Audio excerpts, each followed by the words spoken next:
Song బాగుందండి. Teaser కూడా బాగుంది. Congrats. Thank you so much. Yes. అయితే ఇప్పుడు అందరికీ వచ్చే డౌట్, మీరు కథ విన్నారు, చెప్పింది నచ్చిందన్నారు, బట్ ఈ పేరు కంటే ముందు ఆలోచన వేరే పేరు ఏమైనా చేశారా? వేరే ఆర్టిస్టులతో ఏమైనా అనుకున్నారా? ముందు నుంచి వీళ్ళే ఉన్నారు మీ దృష్టిలో? గుర్తించండి, నేను ఫస్ట్ స్టోరీ వినగానే ఫస్ట్ చెప్పిన డైలాగే, సతీష్ కథ చాలా బాగుంది, ఇది అందరికీ రీచ్ అవ్వాలంటే నోటెడ్ కొంచెం బాగా పరిచయం యాక్ట్రెస్ చేస్తే ఆ emotion, fun, number of openings బాగుంటాయి. అలా ఉంటేనే కథ ఎక్కువ మంది, ఎందుకంటే ఇవాళ మనకు తెలుసు కదా, సినిమా అన్నది దాని లైఫ్ ఫస్ట్ 3 days, గట్టిగా ఎక్స్ట్రాడినరీ అంటే 1 week. సో తక్కువ దాని లైఫ్ స్పాన్ ఉంటుంది సినిమాది. అంత తక్కువ టైంలో ఎక్కువ మంది చూడాలి అంటే నీ కథని, నీ ఎమోషన్ని, బాగా noted actors plus best performance. మనకి పెర్ఫార్మెన్స్ కావాలి, వాళ్ళిద్దరు చేస్తే నేను సినిమా చేస్తాను చెప్పాను అంతే. సో ఇక ఎవరు చూడడం ఏమీ లేదు ఇంకా. ఓకే. వాళ్ళిద్దరి దగ్గరికి కథ పంపించా, వాళ్ళిద్దరు విన్నారు, ఎక్స్ట్రాడినరీ సార్ మేము చేస్తామని, అలా స్టార్ట్ అయింది అంతే. సతీష్ గారు, మీరు స్క్రిప్ట్తో వెళ్ళారు, స్క్రిప్ట్లో మార్పులు చేర్పులు సజెషన్స్ ఏమైనా కోనా గారు చెప్పారా? ఆయన ఎంతవరకు ఇన్వాల్వ్ అయ్యారు స్క్రిప్ట్లో? సార్ నేను వెళ్ళినప్పుడే బౌండ్ స్క్రిప్ట్తో వెళ్ళాను, కానీ నాకు కొన్ని చిన్న డౌట్లు ఉన్న దగ్గర ఖచ్చితంగా ఆయన గైడెన్స్ ఉంది సార్. ఓకే. టీజర్ చూసినప్పుడు ఓకే, బట్ అదే మన గ్లిమ్స్ చూసినప్పుడు ఓకే, బట్ టీజర్ చూసినప్పుడు కోనా గారి స్టైల్ యాడ్ అయింది అనిపించింది. ఆ ఫన్ అంతా కోనా సార్ లాగే నేను, అంటే ఆయన ఇన్స్పిరేషన్, చాలా బాగా కామెడీ రాస్తానని నేను నమ్ముతున్నాను. ఆయన కూడా అందుకే కనెక్ట్ అయ్యాడు స్టోరీ చెప్పినప్పుడు అని బిలీవ్ చేస్తున్నాను సార్ నేను. Okay sir. రోషన్ సార్, ఇప్పుడు మీరు ఈ సినిమాతో పాటు ఎన్ని సినిమాలు చేస్తున్నారు? ఈ సినిమాకి ప్రమోషన్ కానీ లేకపోతే ఈ సినిమాకి జనాల్లో తీసుకెళ్ళడానికి ఎంత టైం కేటాయిస్తున్నారు? కోన గారికి డేట్స్ ఇస్తున్నారా లేదా మీరు? లేదు సార్, పూర్తిగా ప్రమోషన్స్కి కేటాయిస్తున్నాను సార్. బట్ ఏదైతే ఆ చిన్న వర్క్స్ ఏవైతే ఉన్నాయో సడన్గా ప్లేస్మెంట్స్ రివర్స్ అవ్వడం వల్ల జస్ట్ మిస్ అవ్వడం జరుగుతుంది అంతే. ఇప్పుడే స్టేజ్ మీద మాట్లాడారు, ఆల్రెడీ షూటింగ్ నుంచి వచ్చాడు, హరిబరిగా ఉన్నాడని చెప్పేసి. అవునండి, షూటింగ్ నుండి అయితే వచ్చాను. ఓకే. శ్రీదేవి గారు, మీ పరిస్థితి ఏంటండి? ఫుల్ ఫ్లెడ్జ్డ్గా కేటాయిస్తున్నారా? ఫుల్ ఫ్లెడ్జ్డ్గా ఇక్కడండి Band Melam. Okay. All the best. కోనగారు ఇక్కడ హాయ్ అండి. యాక్చువల్లీ మీరు ఇందాక వాళ్ళు పర్ఫామ్ చేసిన సాంగ్ రిలీజ్ చేశారు. అవును. యాక్చువల్లీ సోషల్ మీడియాలో అంటే మీరు ఇందాక అన్నారు లేత ప్రేమ కదా, టీనేజ్ లవ్ స్టోరీ. సో ఇలాంటి లవ్ స్టోరీలో అలాంటి మాస్ నెంబర్ అవసరమా అనే కొన్ని కామెంట్లు కూడా వస్తున్నాయి సోషల్ మీడియాలో. సో దాని మీద ఏం చెప్తారు? అంటే ఇది కమర్షియాలిటీ కోసం యాడ్ చేసిన సాంగ్ కాదే. మీకు చూస్తే సినిమా చూస్తే అదవుతుంది ఫ్లోలో. ఈ సినిమా బ్యాక్ డ్రాపే ఒక folk songs back drop. Yadagiri అనే క్యారెక్టరు అందరూ చదువుతోనే పైకి రాలేరు, టాలెంట్ ఉన్నా కూడా పైకి రావచ్చు. చదువు రాని వాళ్ళందరూ పనికి రాని వాళ్ళ కింద కాదు లెక్క. నేను టాలెంట్తో నేను ప్రూవ్ చేసుకుంటా అని ఒక ఛాలెంజ్ తీసుకుని ఫోక్ సాంగ్ బ్యాక్ డ్రాప్లో తన ఫ్రెండ్స్ తోటి ఒక బ్యాండ్ పెట్టి pure folk songs back drop సినిమాకి. చాలా ఉంటాయి ఇందులో ఫోక్ సాంగ్స్, మీరు రేపు సినిమా చూస్తే అర్థమవుతుంది. దాంట్లో వాళ్ళ కాంపిటీషన్ కోసం ఒక వీడియో తయారు చేయాలి. దట్స్ ద ఫినాలే లాగా ఒక ఆడియో కంపెనీ. సో దానికోసం వాళ్ళు తయారు చేసుకున్న సాంగ్ ఇది. సో సోషల్ మీడియాలో కామెంట్ చేసిన వాళ్ళందరూ కన్విన్స్ అవుతారంటారు సినిమా చూసి? 100% ఫ్లోలో మీకు ఎగ్జాక్ట్గా ఇట్ అనిపిస్తుంది, ప్లేస్ అవుతుంది, ప్లేస్ యాస్టీస్గా కన్విన్సింగ్ ఉంటుంది. ఆల్ ది బెస్ట్ అండి. Thank you. సతీష్ గారు, ఈ కథని కోనా గారికి తీసుకెళ్ళక ముందు ఇంకెవరికన్నా చెప్పడం జరిగిందా? యాక్చువల్గా నన్ను కోనా గారి దగ్గరికి తీసుకెళ్లారు బెక్కం వేణుగోపాల్ గారు, అంతే అండి. ఆయన తర్వాత డైరెక్ట్ ఈయన దగ్గరికి పంపించేశారు, అయిపోయింది. ఆయన కథ వినగానే చెప్పిన ఫస్ట్ వర్డ్ ఏంటండి? ఈ సినిమా చేస్తున్నానని చెప్పాడు. All the very best. And Roshan, hi Roshan, చాలా ఇంట్రెస్టింగ్గా ఉంది. అంటే నువ్వు ఎలా చూస్ చేసుకుంటావు కథలు అన్నది నీ ప్రతి సినిమాలో నువ్వు చూపిస్తున్నావు ఆడియన్స్కి, నేను ఎంత బిలీవ్ చేస్తాను అని చెప్పి. అంటే వాళ్ళ లవ్కి నువ్వు తగ్గట్టే నీ ఎఫర్ట్స్ చూపిస్తున్నావు. అయితే ఇందులో ఇన్స్ట్రుమెంట్ ప్లే చేస్తూ ఉన్నావు కదా, సో కొత్తగా నేర్చుకున్నవి ఏమైనా ఉన్నాయంటే? ఇన్స్ట్రుమెంట్స్ నేర్చుకున్నావు అంటూ అంతగా ఏం లేదు, బట్ నాకు డ్రమ్స్ ప్లే చేయడం వచ్చు, పియానో మటుకు 2-3 సాంగ్స్ అంతే. సో అది నాకు చాలా ఈజీ అయింది కూడా. All the very best. Thank you.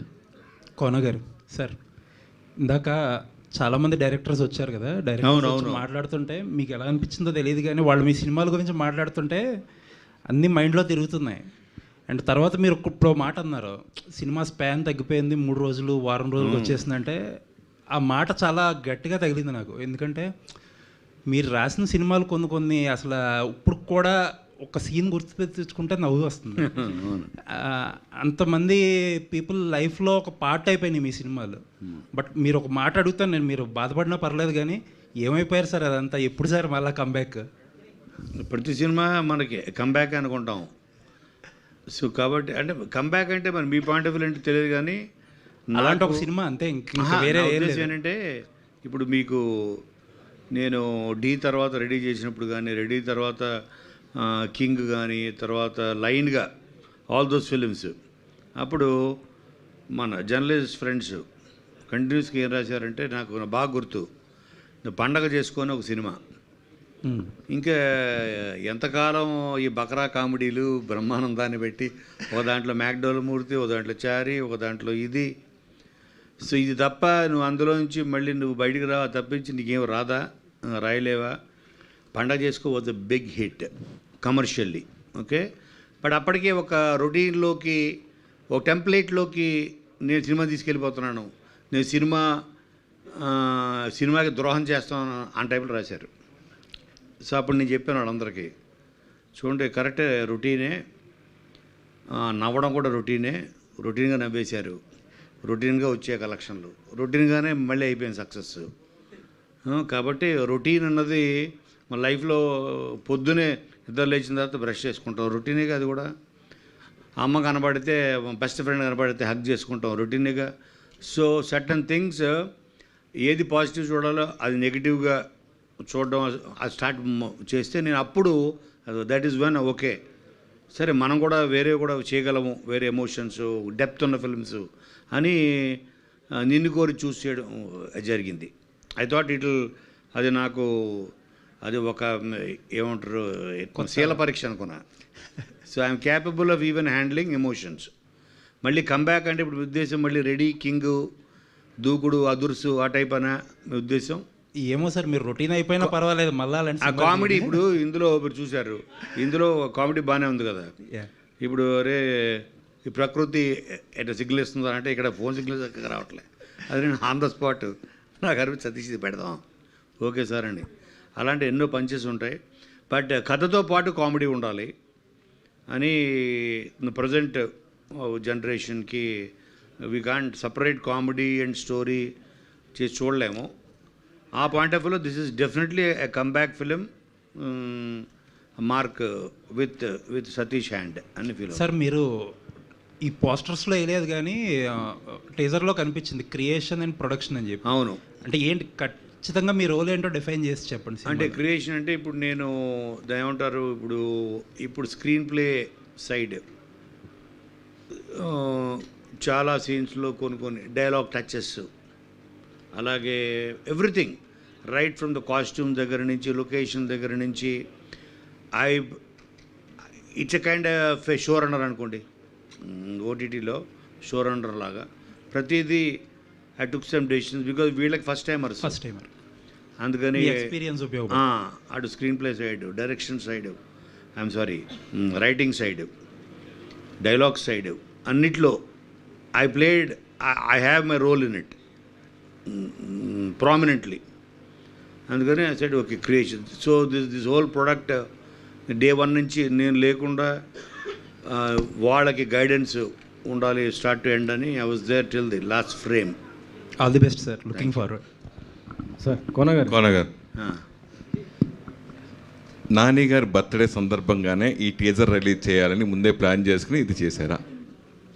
కాదు యాక్చువల్గా తమన్ డేట్ దొరికింది కాబట్టి చేసాం నెంబర్ 1 అదొకటి.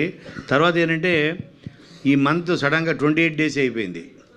సో ఇంకా 6 సాంగ్స్ ఉన్నాయి మాకు, ఒక సాంగే వదిలేము ఇప్పుడు రిలీజ్ చేయాల్సినవి. ఇంకా దీని తర్వాత 6 ఉన్నాయి ఇంకా, ప్లస్ టీజర్ కూడా వదలాలి, తర్వాత ట్రైలర్ ఉంది. ఆ డే ఇప్పుడు ఒక సాంగ్కి ఇంకో సాంగ్ మధ్యలో గ్యాప్ కావాలి. సో ఇవన్నీ చూసుకుంటే so we have no time. First అసలు కంటెంట్ బయటికి వెళ్ళాలి. అందుకని ఫస్ట్ 14th నాడు వ్యాలంటైన్స్ డే గ్లిమ్స్ వదిలేము, ఒక emotion drama soul of the film వెళ్ళింది బయటికి. ఓహో ఇది చాలా సీరియస్ సినిమా అనుకుంటారేమో, అర్జెంట్ ట్రేజర్ వదిలి ఫన్ ఉందిరా బాబు ఇందులో చాలా 80%, 20% ఎమోషన్ ఉంటుంది అని టైం. ఎన్నో అద్భుతమైన సినిమాలు, బ్లాక్ బస్టర్ సినిమాలు మీరు రచయితగా చేశారు. ఒక సినిమా చేసేటటువంటి డైరెక్షన్ ఎందుకు ఆ శాఖ వైపు పూర్తిగా వెళ్ళలేదు అంటే నేను చెప్పే కదా ఇంతట నన్ను దీనికోసం ఎంచుకున్నాడు దేవుడు అని. సో అలా నేను అటే ఉండిపోతే ఎంతోమంది, ఇప్పుడు నేను యాజ్ ఏ మేకర్గా రైటర్గా నేను 10 ప్రాజెక్టులు క్రియేట్ చేయగలను. డైరెక్టర్ అయితే ఒక సంవత్సరానికి 2 ఇయర్స్కి ఒక్క సినిమా చేయగలను. అందుకని ఇలా ఉండిపోయా. భవిష్యత్తులో ఎక్స్పెక్ట్ చేయలేమా? ఐ డోంట్ నో, సంథింగ్ ఏదో మరి నన్ను ఏదైనా ఇన్స్పైర్ చేస్తే రావచ్చు. కేఎఫ్సి కోనా ఫిల్మ్ కార్పొరేషన్ ఇందాక శివాజీ కూడా చెప్పారు. సో దాని వెనకున్నది ఏదైనా ఉందా స్టోరీ? ఏం లేదు, అది నాకు అనుకోకుండా మ్యాచ్ అయింది. ఇప్పుడు నేను ఫస్ట్ స్టార్ట్ చేసినప్పుడు వర్మ ఫిల్మ్ కార్పొరేషన్ ఉండేది. అవును, రాంగోపాల్ వర్మ, అది వర్మ ఫిల్మ్ కార్పొరేషన్ అని. అప్పుడే నేను ఫస్ట్ ఎంటర్ అయ్యా రాంగోపాల్ వర్మ దగ్గర. అందుకని అదే నా ఇన్స్పిరేషన్. సరే వర్మ ఫిల్మ్ కార్పొరేషన్ లాగా కోనా ఫిల్మ్ కార్పొరేషన్ అని పెట్టి అది కేఎఫ్సి అయింది అంతే. అంటే ఇప్పుడు వర్మ గారి గురించి గుర్తు చేశారు కాబట్టి, ఇదివరకు ఏదైనా సెన్సేషనల్ అంటే టాపిక్ అంటే వర్మ గారు ఏదైనా మాట్లాడినా, ఏదైనా ట్వీట్ ఏదైనా చేసినా కానీ అది సెన్సేషన్ అయింది ఇదివరకు బాగా. ఇప్పుడు సోషల్ మీడియా అప్పటికిప్పుడు ఇంకా వర్మ లాంటి వాళ్ళు 3 మంది అయిపోయారు సోషల్ మీడియాలో. దాని గురించి ఏం చెప్తాను? దాని గురించి నేనేం చెప్పగలను? మీరేం చెప్పంటే అది చెప్తా. సార్ ఇప్పుడు ప్రొడ్యూసర్ అనేది చాలా టఫ్. నిర్మాతగా ఇప్పుడు సినిమా చేయడం అమ్మో అనేవాళ్ళు సీనియర్ చాలామంది ఇండస్ట్రీలో ఉన్న వాళ్ళు అందరూ ఇదవుతున్నారు. సో చాలా రోజుల తర్వాత మళ్ళీ మీ ప్రొడక్షన్ వైపు మీ ఎక్స్పీరియన్స్ గురించి అడిగితే ఏం చెప్తారు? ఏ విషయం? ప్రొడ్యూసర్గా నేను చాలాసార్లు చెప్పాను, నాకు ప్రొడ్యూసర్గా నాకు ముద్ర వేసి కూడా పెద్ద ఇష్టం ఉండదు. నేను ఐ ఫీల్ ఐఎమ్ ఏమంటారు మేకర్. ఒక కథని తీసుకొస్తే ఒక రా మెటీరియల్ అది లేకపోతే ఉండదు వంట. దాన్ని ప్రాపర్గా ఒక ప్రాపర్ డిష్గా తయారు చేసి ప్రజెంట్ చేయాలి, ఆడియో ముందు తీసుకెళ్లాలంటే దాన్ని చేయాల్సినవన్నీ అది చేయడమే. మేకర్ కింద నమ్ముతా తప్ప ప్రొడ్యూసర్ కింద నేను తక్కువ చూసుకుంటా. అంటే వీళ్ళిద్దరితో ఆల్రెడీ కోర్టు హిట్ మూవీ అని మీరు అది దృష్టిలో పెట్టుకుని వీళ్ళతోనే సినిమా చేయాలని అనుకున్నారా? చెప్పే అది 50%. ఈ కథని ఎక్కువ మంది దగ్గరికి తీసుకెళ్ళాలి, ఎక్కువ ఆడియన్స్ చూడాలి, ఫస్ట్ డే వచ్చి చూడాలి అని అంటే వీళ్ళిద్దరూ కోర్టు వలన నాని పరిచయం చేశాడు కాబట్టి, నాని పరిచయం ప్లస్ కోర్టు ద్వారా వాళ్ళ టాలెంట్ తెలిసింది కదా ఆల్రెడీ. అందుకని ఈజీ అవుతుంది నాకు ఈ కథ చెప్పడం, అందరు తీసుకెళ్ళడం అనేది. కోనా గారు, రోషన్, కోనా గారి గురించి ఈ సినిమా చేశారా? కథ నచ్చి సినిమా చేశారా? సార్, కోనా గారి గురించి ఈ సినిమా ఒప్పుకొని చేశారా? కథ నచ్చే ఈ సినిమా చేస్తున్నారా? డెఫినెట్లీ కథ నచ్చే సార్. యా, అంటే అంత ఎక్స్పీరియన్స్ ఉన్న కోన గారి దగ్గర మాకు కథ రావడమే నేను చాలా ఎగ్జైట్ అయ్యాను.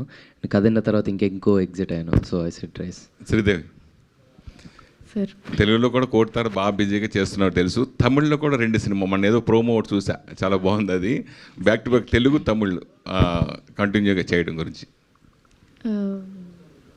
అంటే యాక్చువల్లీ కొత్తగా ఏం లేదు సార్, బట్ లాంగ్వేజ్ ఒకటే ప్రాబ్లము. సో అదొకటే కష్టంగా ఉంది, బట్ మేనేజ్ చేస్తున్నా ఏదో కొంచెం. ఒకటి అయిపోయిందా? 2 అయిపోయాయి. సో ఒకటి ఇంకా అవుతుంది, ఇంకొక షెడ్యూల్ ఉంది. ఓకే, ఆల్ ది బెస్ట్ అమ్మా. Thank you sir. Thank you. Kona గారు, బొమ్మరిల్ ఫాదర్లో మీరే కనిపిస్తున్నారు, ప్రొడ్యూసర్లు ఎక్కడ సార్? అవునా, ప్రొడ్యూసర్లు వాళ్ళిద్దరు అబ్రాడే. అబ్రాడ్ వాళ్ళిద్దరు అబ్రాడే. అంటే నేను యాక్చువల్గా ఫర్ ఎ చేంజ్ వాళ్ళిద్దరు పేర్లు వేసి చేయాలనుకున్నంత ఏం లేదు, కొత్త ఇది. సో ప్రాబ్లీ తర్వాత maybe Dil take over the banner. Band Melam Telangana నేపథ్యాలను తీయడానికి కారణం ఏంటి అసలు? ఇది స్టోరీ కథ రాసుకుంది సతీష్ కాబట్టి, తను తెలంగాణ నుంచి వచ్చాడు కాబట్టి తనకి ఆ విలేజ్, ఆ వాతావరణం, ఆ నేటివిటీ, తందరు చెప్పాడు కదా మన వేణువుడుగల, ఆ మట్టి తెలంగాణ మట్టిలోంచి పుట్టిన ఒక ఎమోషన్ కాబట్టి చేయడం జరిగింది. మీరు స్టోరీ అంటే డైలాగ్స్ ఏమన్నా రాయటం ఏమన్నా జరిగిందా? అదే కదా, నా కాంట్రిబ్యూషన్ సినిమాకి ఎంతవరకు అవసరం అంతవరకు నేను అడిగేవాడిని. సతీష్ బాగుందా? వద్దులేండి సార్ అంటాడు అప్పుడప్పుడు. సర్లే ఓకే డన్, సతీష్ చాలా బాగుంది సార్, సరే పెట్టడం. నిర్మోహమాటంగా తనకేం కావాలో నేను ఎన్ని చెప్పినా అంతవరకు తీసుకుంటాడు. తను వద్దంటే పక్కన పెట్టేస్తాం.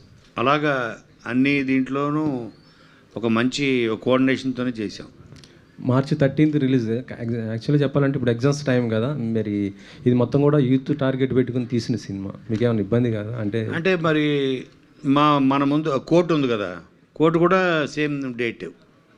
సో అందుకే మరి అది ఆడిందిగా. ప్లస్ చాలామంది కాలేజ్ ఎగ్జామ్స్ అయిపోయాయి. ఐ థింక్ ఒక సెక్షన్ మేబీ ఉంటాయి, తెలియదు నాకు. బట్ ఫ్యామిలీస్కి is fine. So there are so many other sections which can. Sridevi, ఇప్పుడు ఎగ్జామ్స్ కదా, మరి మీరు చదువుతున్నారా ఓన్లీ సినిమా ప్రమోషన్స్ అయినా? సార్ ఇప్పుడు కోర్టు అప్పుడే ఆపేసాను సార్ నేను. ఇప్పుడు స్టడీ ఏం లేదు? లేదు సార్, డిస్టెన్స్లో చేస్తున్నాను. So okay. కెరీర్ ఎలా అనిపించింది కోర్టు నుంచి ఇప్పటిదాకా చూసుకుంటే? చాలా బాగుంది సార్. అయ్యో ఖచ్చితంగా చాలా బాగుంది. కోనగారు చెప్పండి. బెల్లం చుట్టూ ఈగలక్క సాంగ్ సినిమాకి సంబంధించి రోషన్ తనని తాను నిరూపించుకోవడానికి చేశారని చెప్పారు. సో అదే విధంగా ముందుకొచ్చిన రామారావు గారిని అదే ఫ్లోలో తీసుకున్నారా, లేదా అవకాశం ఇవ్వాలి అన్న ఉద్దేశంతో తీసుకున్నారా? 100% తెలంగాణ ఫోక్ సాంగ్ కదా బ్యాక్డ్రాప్. తిను తెలంగాణ ఫోక్ మ్యూజిక్ని నమ్ముకొని జీవితంలో పైకి వచ్చి తన లవ్ని గెలుచుకోవాలి అనుకునే ఒక Giri character as a folk singer. కాబట్టి తెలంగాణలో బెస్ట్ ఫోక్ సింగర్ ఎవరు ఇప్పుడు రైట్ నౌ ట్రెండింగ్లో ఉంది? రామారావు. కాబట్టి తను ఎంచుకోవడం జరిగింది. కోనగారు అక్కడ సార్ రీసెంట్గా వచ్చిన మూవీస్ రాజు వెడ్స్ రాంబాయ్ కానీ కపుల్ ఫ్రెండ్లీ కానీ ఇవి క్లైమాక్స్ చాలా ఇంపాక్ట్ క్రియేట్ చేసాయి సక్సెస్లో. కరెక్ట్. అలా మీ మూవీలో ఈ క్లైమాక్స్ నుంచి మనం ఏం ఎక్స్పెక్ట్ చేయొచ్చు? క్లైమాక్స్ నుంచి నేను నిన్ను కోరి మీకు గుర్తుంటే నిన్ను కోరి క్లైమాక్స్ ఇప్పుడు రీసెంట్ వచ్చిన 10 years 25 yearsలో మీకు మనకి ఇప్పటికీ గుర్తుండిపోతుంది. ఆ సింగిల్ షాట్ అది ఇంట్లో నుంచి ఏడ్చుకుంటున్నాని వెళ్ళిపోతూ అక్కడి నుంచి థియేటర్ మొత్తం అంతా ఒక హెవీగా తయారవుతుంది కదా. అలాగా లాస్ట్ 20-25 minutes ఈ సినిమా మిమ్మల్ని ఒక దెయ్యంలాగా వెంటాడుతూనే ఉంటుంది. ఆ ఎమోషన్ మిమ్మల్ని ఎప్పుడూ హెవీగా తలుచుకుంటే మీకు చాలా హెవీగా ఫీల్ అవుతారు. ఈ సినిమా మీకు ఎంతైతే ఎంటర్టైన్ చేస్తుందో అంతే ఎమోషనల్ పీక్ కూడా ఇస్తుంది అన్న మీకు. కోనగారు మీరు స్టార్ రైటర్గా ఆల్రెడీ తెలుసు, అలాగే ఎందుకంటే ప్రేమంటలో ఒక రోల్ కూడా చేశారు. అవును. అలాగే ఈ మూవీలో ఏమన్నా కనిపించే అవకాశం ఉందా? లేదు. అంటే ఇప్పుడు ఏదైనా మళ్ళీ కావాలంటే ఇప్పుడు నన్ను అడగలేదు మరి శివ ఎందుకు మరి దేంట్లో సతీష్ నేను చేయమని ఎందుకు అడగలేదు మనకు తెలియదు. కానీ సో నేను చేయలేదు. బట్ ఎందుకంటే నాకు అప్పటికే చాలా రెస్పాన్సిబిలిటీస్ ఉన్నాయి నాకు సినిమా సంబంధించి, అందుకని చేయలేదు. బట్ అదేదో అప్పుడు నాకు కరుణాకరన్ నన్ను నా మీద గన్ పెట్టి చేయించాడు. అది sir Kona sir. So me teaser and song అయితే చాలా బాగా అనిపించింది. Thank you. చాలా క్యాచీగా ఉన్నాయి సార్. ఇందాక వేణు ఉడుగులు గారు మాట్లాడుతూ చెప్పున్నారు కదా, ఇది ఒక తెలంగాణ నేటివిటీ ఉన్న సినిమా అని జనరలైజ్ చేయొద్దు, అవును ఒక తెలుగు సినిమా కింద మీరు ప్రమోట్ చేయాలని చెప్పేసి అన్నారు. సో మీ ఐడియా ఏంటి సార్, మీ ఒపీనియన్ ఏంటి? లైక్ నాకు తెలిసి ఇది especially US market more than India. ఇప్పుడు తెలంగాణ నేటివ్ అంటున్నాం కానీ బట్ ఆ ఫన్ అవ్వచ్చు, what ever is the reason, highest grosser ఈ రేంజ్ ఫిలిమ్స్లో యుఎస్ అవుతుంది ఈ పిక్చర్. అంటే అక్కడ దాకా వెళ్తున్నాం, రీచ్ చెప్తున్నా. సో నాట్ జస్ట్ తెలంగాణ చెప్తుంది, అమెరికా అంటే అమెరికాలో టాప్ గ్రాసర్ అవుతుంది ఈ ఫిలిం, ఆ నమ్మకం నాకు. ప్లస్ ఇది ఏంటంటే ఒక లాంగ్వేజ్ బేస్ చేసుకుని ప్రాంతాన్ని బేస్ చేసుకున్న స్టోరీయే కాదు సార్ ఇది. ఎక్సెప్ట్ ఆ మోడ్యులేషన్ తప్ప all emotions, mother father characters, మామ క్యారెక్టరు సాయి కుమారు అందరూ అది ప్రతి క్యారెక్టర్ యూనివర్సల్, ఫ్రెండ్స్ యూనివర్సల్, అలాగే universally this will be recognized. Sir one last question, like మీ జర్నీ చూసుకుంటే చాలా మంచి సినిమాలు ఉన్నాయి, చాలా పెద్ద యాక్టర్స్ అందరికీ మీరు వర్క్ చేసి ఉన్నారు. అండ్ ఈ రైటింగ్ ప్రాసెస్ అనేది చాలా మీరు ఇందాక నిశాంత్ గారు చెప్పినట్టు చాలా పెద్ద చేసి ఉన్నారు. అంటే ఈ గ్యాప్లో ఏదైతే ఉందో చాలా కొత్త రైటర్స్ కావచ్చు, డైరెక్టర్స్ కావచ్చు, ఆస్పైరింగ్ యంగ్ టీమ్ అంతా వచ్చేస్తున్నారు. సో సినిమా కూడా ఎవాల్వ్ అవుతూ చేంజ్ అవుతూ వస్తుంది ఎవ్రీ 10 years అన్నట్టు. అవును. సో ఈ పీరియడ్లో మిమ్మల్ని మీరు ఒక రైటర్గా మీరు ఎలా డెవలప్ చేసుకున్నారు, లైక్ ఒక యంగ్ ప్యాషనేట్ టీమ్తో వర్క్ చేయడం? అంటే ఇప్పుడు నాకు ఇప్పుడు చూడండి, రేపు మార్చి నుంచి చిరంజీవి గారి సినిమా ఉంది. రేపు మార్చి నుంచి షూట్ స్టార్ట్. దానికి రైటర్ నేను బాబీ డైరెక్షన్లో అది చేస్తున్నాను. ఒక పక్కన big films, big span films, అది నేను చేసినవన్నీ పెద్ద ఫిలిమ్స్, దూకుడు అవ్వచ్చు, బాద్షా అవ్వచ్చు, ఆల్ దీస్ ఫిలిమ్స్, అదూర్స్, ఇవన్నీ జేలవకుశ, ఇవన్నీ స్పాన్ ఫిలిమ్స్ రాస్తూ నాకు ఎక్కడో ఒక మూల, ఎందుకంటే దాంట్లో హార్ట్ ఉన్న ఫిలిమ్స్ బడ్జెట్ అక్కర్లేదు. So small budget films or concept films, ఇటువంటి హార్ట్ ఉన్న ఫిలిమ్స్ వెరీ రేర్గా వస్తాయి. అవి వచ్చినప్పుడు మాత్రం తీయాలి అన్నీ ఫిక్స్ అయ్యా ఈ స్టాప్ గ్యాప్లో. అలాగే ఇప్పుడు శివ నిర్మాణ, అలాగే ఇప్పుడు సతీష్, వీళ్ళు నాకు రిటైర్మెంట్ ప్లాన్స్ అనమాట. వీళ్ళు రేపొద్దున పెద్ద డైరెక్టర్ అవుతాడు. ఏమే సతీష్, మరి నన్ను పిలుస్తావా ఏమన్నా స్టోరీ డిస్కషన్స్కి? ఎట్లా కోనా గారు కావాలి స్క్రీన్ ప్లే రైటర్గా, ఆయనకు ₹1 కోటి ఇవ్వండి అంటాడు కదా, అంటావా? అది అంటున్నాడు. అలాగే వీళ్ళు నాకు రిటైర్మెంట్ ప్లాన్స్ అనమాట. వీళ్ళందరూ నేను పరిచయం చేసిన వాళ్ళు. సో అదొక ప్లాన్ ఉంది నా వెనకాల. All the best sir, looking forward for release. Thank you. Sridevi director Satish. Sridevi Kona గారు సెన్సార్ అయిందంటే టీజర్కి. శ్రీదేవి అంటే ఇప్పుడు కాకినాడ స్లాంగ్ నుంచి ఇప్పుడు తెలంగాణ స్లాంగ్, అంటే కోర్ట్ సినిమాలో చూసుకునేసరికి డైలాగ్ వర్షన్స్ కానీ, అంటే డైలాగ్స్ కానీ అంతా నీకు బాగా అలవాటు కాకినాడ స్లాంగ్లో చెప్పడం కానీ, బట్ ఈ సినిమా వరకు ఎన్ని రీటేక్స్ అయినాయి అంటే అంటే ఎంత కష్టం? చాలా కష్టం, ఎందుకంటే తెలంగాణ అసలు నాకు టచ్ కూడా లేదు. సో మొత్తం గోదావరి. కాకపోతే సతీష్ గారి వల్ల కొంచెం అటు. మీరు టీజర్ చూశారు కదా, టీజర్లో మీకు ఏమైనా అనిపించిందా? నాకు ఎక్కడ అనిపించలేదు సార్, అది డౌడుతుందండి. ఫస్ట్ ఆ క్యారెక్టర్ వీడియో కూడా చూస్తే గొర్రెమేసి గుద్దుతా, బావ వాడకో, ఇవన్నీ చాలా చాలా అవలేలుగా చెప్పింది. షీఈ్ ఏమంటారు, ఒక child genius Sri. So Satish గారి వల్ల కొంచెం అటు మ్యాచ్ చేసాను అనుకుంటున్నాను. సో మీకైతే అనిపించలేదు కదా గోదావరి వచ్చినట్టు? అయితే సూపర్. సతీష్ తెలంగాణలో కూడా ఉంటుంది గోదావరి, తెలియదు వాళ్ళకి. తెలంగాణలో కూడా వెళ్తుంది గోదావరి. బాసరా సెన్సార్ అయిందండి టీజర్కి. యూట్యూబ్లో వదులుతామండి, ఇది అవ్వలేదు. ఓకే, ఎందుకంటే పోక్సో దాని మీద కొంచెం చిన్న కామికల్ దాని అయింది. ఆ డైలాగ్ ప్రాబ్లం ఏం లేదండి, అది ఓకే. అంటే అది కొంచెం సెన్సిటివ్ టాపిక్ కదా. లేదు అంటే మేము ఎక్కడ దాన్ని కించపరిచారు అలాగేం లేదండి, జస్ట్ ఫ్లోలో వెళ్ళిపోద్ది అంతే. అదే ఓకే, ఈ కార్యక్రమం ఇంతటితో సమాప్తం. Thank you so much questions అడిగినందుకు.